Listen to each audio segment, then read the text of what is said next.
So, this is me talking about the Ferguson trial case on Michael Brown versus Darren Wilson. I feel like there will never be enough justice. I feel like there was never enough done. And like they said, they weren't asking the right questions. They didn't have the right reporters. They're asking how far was he away from, Michael Brown, to have to shoot him and think that he had these weapons and things like that. I feel like the president spoke only the way that he was supposed to speak. He didn't speak on how he really felt because he couldn't, because he is the president.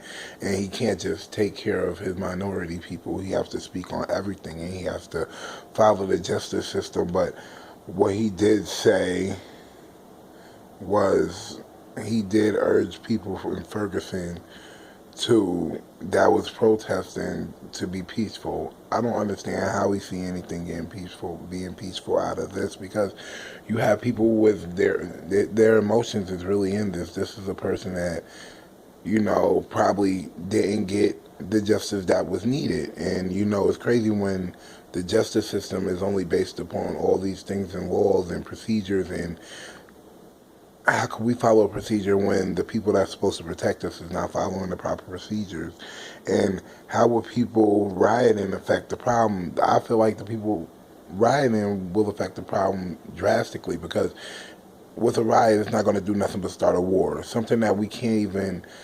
We're not ready for war against people. They have guns, tear gas, and everything. We can come back and battle them with weapons and things, but at the end of the day, we lose, because we're fighting against people that's supposed to be saving us, with the people that we look up to supposedly to save us and make sure our community is safe. But how can we feel like our community is safe when we have officers shooting teenage boys, like, people who haven't even lived their whole life? All right, there are different procedures to follow. Like, if in order to really make it past what we're going through, we have to know how to beat the system in some sort of way, because us fighting by ourselves is not enough.